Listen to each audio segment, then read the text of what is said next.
Признавање на македонското малцинство е крајната цел на основачите на културниот клуб во Благоевград Никола Вапцаров. Овој клуб, велат, е првата основа, а се очекува втората да ја постават лицата од Македонија кои се само определуваат како бугари и тоа да биде мост за пријателство. Липсва хармонично решаване на малцинствениот въпрос. Българите в Македонија по настояване на българската държава върват към признаване, докато тук нашата държава все още счита, че ние сме нелегитимни, че македонци не съществуват, което ние оспорваме с собственото си самоопределение. Нашата цел, в крайна сметка, е да бъдем признати като малцинство, да съществуваме и да водим, да получим това, което ни се полага според българската конституција. Организаторите подсетија и дека Бугарија е 15 пати осудувана од Европскиот суд за човекови права во Страсбур за забраната за здружување на македонците и кажаа дека тие само сакаат да бидат рамноправни со останатите граѓани и да можат да кажат дека се македонци без да бидат навредувани за тоа. Роднините на Вапцаров, кои се родени и живеат во Бугарија, инсистираат на тоа дека тој е бугарин. Од Омо Илин Демпирин пак вела дека ова нивно тврдење има заднина. Никола Вапцаров е чист българин. Така. И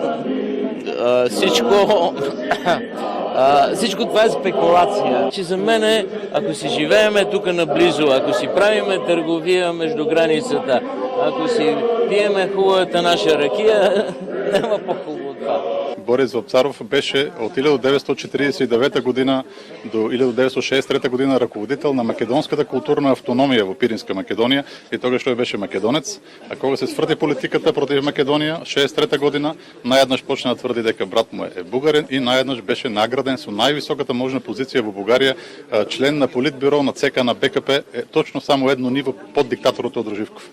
На отворањето присуствуваа и председателите на опозицијските партии ВМРО, ДПМН и Левица, кои изјавија дека не се таму за да прават тензии, туку за да дадат поддршка на македонците во Бугарија. Во 21. век веќе не треба никој нити да има дилема, нити треба воопшто да разговара. Треба да се почитува правото на самоопределување, а нашето право да се самоопределиме како македонци е неприкосновено и загарантирано сите меѓународни акти. Не очекувам нешто драстично да се случи. Ова треба да стане секојдневие затоа што е нормален културен клуб кој носи име на антифашист, а не на фашист.